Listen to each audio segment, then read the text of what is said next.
চা কেবলমাত্র মানুষের জন্য পানীয় নয়, বরং এটি বিশ্বব্যাপী একটি আবেগের নাম। বিশেষ করে এশিয়া মহাদেশের মধ্যে বেশিরভাগ মানুষের দিন শুরু হয় এক কাপ চা দিয়ে। প্রতিটি বাড়িতেই চা তৈরির নিজস্ব রপ্তানি রয়েছে। কেউ মশলাদার চা পান করেন, কেউ বেশি পাতা চান, কেউ খাঁটি দুধ যুক্ত চা পান করতে পছন্দ করেন, আবার কেউ খুব কম চা পাতা যুক্ত চা পছন্দ করেন। কিন্তু চা তৈরি করার সময় মানুষ প্রায়শই একটি ভুল করে, যার কারণে চা স্বাস্থ্যের জন্য খুবই ক্ষতিকর হয়ে ওঠে। চলুন একজন পুষ্টিবিদের মতামত অনুযায়ী জেনে নেই কিভাবে চা বানালে স্বাস্থ্যকর হয়ে উঠবে। সম্প্রতি পুষ্টিবিদ লিমা মহাজন সামাজিক মাধ্যমে একটি ভিডিও পোস্টের মাধ্যমে জানিয়েছেন কিভাবে মানুষের একটি ভুল চাকে বিষে পরিণত করে। লিমা চা তৈরির সঠিক উপায়ও জানিয়েছেন। পুষ্টিবিদ লিমা মহাজন বলেন, যেভাবে চা তৈরি করছেন তা আপনার হজম, শক্তির স্তর এবং পুষ্টি শোষণের উপর সরাসরি প্রভাব ফেলে। বেশিরভাগ মানুষ চা খুব বেশি ফুটিয়ে বা বারবার ফুটিয়ে ভুল করে। প্রাণ UHT মিল্ক, শুদ্ধতায় ও মমতায় সবসময় সেরা স্বাদে। বিশেষজ্ঞরা বলছেন, যে চা বারবার ফোটানো হয় সেই চা বেশি ট্যানিন নিঃসরণ করে।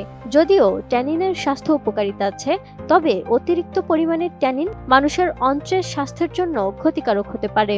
তাছাড়াও এটি গ্যাস এবং পেট ফাঁপার মতো সমস্যা তৈরি করতে পারে। একই সাথে বেশি ট্যানিন দাঁতের স্বাস্থ্য, লিভার, হার্টের স্বাস্থ্য এবং কিডনির স্বাস্থ্যের জন্য ভালো নয়। এটি শরীরে আয়রনের শোষণও কমিয়ে দেয়। আসলে চা তৈরির সহজ উপায় হলো, প্রথমে একটি পাত্রে জল নিতে হবে। এরপর এতে মৌরি, দারুচিনি এবং লবঙ্গের মতো কিছু ভেষজ যোগ করা যায় এবং প্রায় 3 থেকে 4 মিনিট ফুটানোর পর একটি কাপে চা পাতা রাখতে হবে এবং তার উপরে মশলা দেয়া গরম জল ঢেলে ঢেকে রাখতে হবে 1 মিনিট।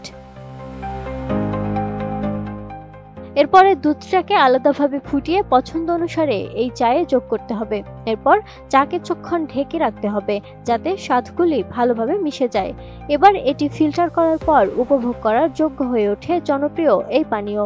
পুষ্টিবিদরা বলছেন, অনেকেরই চা বারবার গরম করার অভ্যাস রয়েছে, কিন্তু এটা করা যাবে না। এই অভ্যাসটিই চাকে অস্বাস্থ্যকর করে তোলে। বারবার চা গরম করলে চায়ের অ্যান্টিঅক্সিডেন্ট নষ্ট হয় এবং এটি লিভারকে প্রভাবিত করে। অতএব একেবারে যতটা চা পান করতে পারা যায় ততটাই তৈরি করা দরকার।